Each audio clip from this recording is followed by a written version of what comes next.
Assalamualaikum, halo teman, nama aku Bumi. Menjadi seorang yang religius ya, itu mengajariku akan satu hal yang paling penting di dunia ini, yaitu uang. Setelah aku menyadari hal itu ya, aku jadi paham kenapa semua orang tuh membudget atau mengatur keuangannya setiap saat. Seperti cerita temanku ini. Ayo masukkan. Kau menempuh jalan yang salah, Tuan. Baiklah, berikan uang padaku. Mau dari tabungan atau dari rekening koran Anda, Tuan? Tabungan. Oke ya, jadi karena kayaknya uang bukan hal yang terpenting ya untuk dibudget, maka kita akan pindah ke satu topik lain yang juga cukup penting untuk dibudget ataupun diatur, yaitu waktu. Pernah nggak sih kamu dengerin seorang yang kamu cintai ya, misalkan sahabatmu, atau seorang yang memang kamu suka lah ya, punya hubungan yang khusus lah ya, itu tuh berkata ya, aku tuh ngapain aja sih selama ini? Bertahun-tahun ini aku ngapain aja sih? Kok aku nggak mencapai apa-apa? Ini tuh ya, pertama kali aku ngelihat orang cebok pakai tisu. Perkataan-perkataan yang penuh penyesalan ya, kayak gitu tuh biasanya berasal dari satu alasan penting, yaitu enggak melakukan time budgeting atau enggak mengatur waktu dengan baik. Time budgeting atau mengatur waktu ini sama kayak konsep di warnet ya. Jadi masing-masing PC itu punya waktu berapa jam mereka harus hidup dan berapa jam kemudian mereka harus dimatikan supaya nggak terjadi burnout atau kerusakan dari komponen PC itu. Dan ketika mereka dihidupin itu bagaimana si pengelola warnetnya tuh memaksimalkan potensi hidupnya PC itu supaya digunain lebih banyak orang dan akhirnya bisa balik modal. Dan ini pun sama yang dimanfaatkan oleh banyak orang yang menggunakan time budgeting, yaitu intinya adalah untuk menghindari burnout, menghindari tidur yang terlalu sedikit, dan untuk memaksimalkan waktu ketika kita lagi nggak tidur, untuk sesuai dengan apa yang kita inginkan. Dan kalau menurut aku pribadi sih ya, time budgeting ini harus dilakuin oleh setiap orang di seluruh dunia.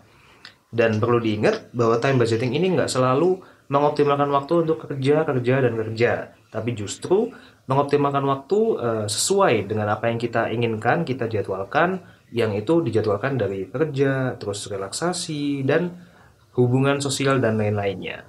Pertanyaannya sekarang adalah, kenapa Nisa Sabian menjadi pelakor? Pertanyaannya sekarang adalah, bagaimana cara melakukan time budgeting atau mengatur waktu? Kamu bisa menggunakan berbagai alat ya untuk mengatur jadwal ataupun mengatur waktu kamu. Tapi yang pasti jangan menggunakan otakmu, karena otak kita itu dirancang untuk menyelesaikan masalah atau biasa disebut dengan problem solving, bukan digunakan untuk mengingat jadwal dan angka dan sebagainya. Kamu bisa menggunakan alat-alat lain selain otak. Misalkan kamu mau yang old school ya, pakai kertas, pakai pulpen, ditulis hari ini apa. Ataupun kamu bisa pakai batu ya, diketok-ketok sama batu lain ya. Misalkan kamu adalah genus Meganthropus gitu boleh ya. Tapi di video kali ini aku akan menunjukkan cara yang lebih modern ya, yaitu menggunakan aplikasi smartphone. Nah, untuk aplikasinya, sebenarnya secara umum tuh kalian bisa menggunakan aplikasi to-do list apapun. Tapi di video kali ini aku akan pakai aplikasi bernama Todoist. Oke, langkah pertama yang harus kita lakukan adalah kita harus menemukan berapa jam waktu bangun tidur kita. Misalkan aku nih 24 jam, tidurnya 8 jam. Berarti tinggal dikurangin 16 jam ya. Nah, ini berbeda-beda tiap orang ya. Misalkan kamu orang yang kayak Ukang gitu ya, 24 jam tidur 25 jam. Misalkan kamu orang kayak Batman, 24 jam tidur 2 jam gitu. Jadi temuin waktu bangun untuk dirimu sendiri. Dan kemudian setelah kamu menemukan berapa jam waktu bangunmu, tinggal diisi aja nih sama kegiatan-kegiatan yang kamu inginin. Ingat, nggak cuma kerja ya, tapi juga bisa kamu isi dengan relaksasi, kehidupan sosial, dan lain-lain. Misal nih, aku mau isi dengan, misalkan cuci baju 2 jam, kemudian cuci piring 2 jam, cuci APD 2 jam, cuci amal 14 jam, misalnya kayak gitu ya. Ya, terserah kalian lah, coba kalian explore sendiri. Intinya adalah bagaimana kalian tuh secara sadar ya menjadwalkan waktu bangun tidur kalian, sehingga yaitu nggak menyesal di kemudian hari lah, ngapain aja sih aku selama ini, kayak gitu kan. Hal yang perlu diingat lagi adalah time budgeting ini nggak harus terlalu tight ya atau terlalu padat ya. Misalkan 16 jam tuh benar-benar kamu pepetin banget, 2 jam 2 jam 2 jam, nggak harus kayak gitu. Kamu harus lebih melonggarkan lagi lah jadwalnya. Misalkan jarak dari satu kegiatan ke kegiatan lain tuh ada jaraknya, misalnya kayak gitu. Itu tuh boleh banget. Intinya itu bagaimana time budgeting ini bikin kamu happy, bukan sebaliknya.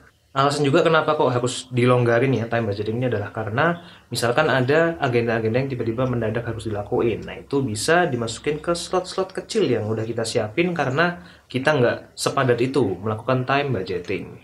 Oke, segitu aja guys untuk video time budgeting kali ini ya. Semoga bermanfaat, terutama dalam hal ngasih tahu kalian seberapa pentingnya time budgeting itu dan terutama bagaimana sih caranya untuk time budgeting atau mengatur waktu. Jangan lupa juga like ataupun dislike, komen, terserah mau komen apapun ya, kamu mau kata-katain apapun aku, misalkan, wah, Gum, kamu inspiratif banget sih, panco yuk. Dan jangan lupa juga buat subscribe, karena biar kamu gak ketinggalan tentang tips-tips yang akan aku kasih tahu ke kamu ya di video selanjutnya.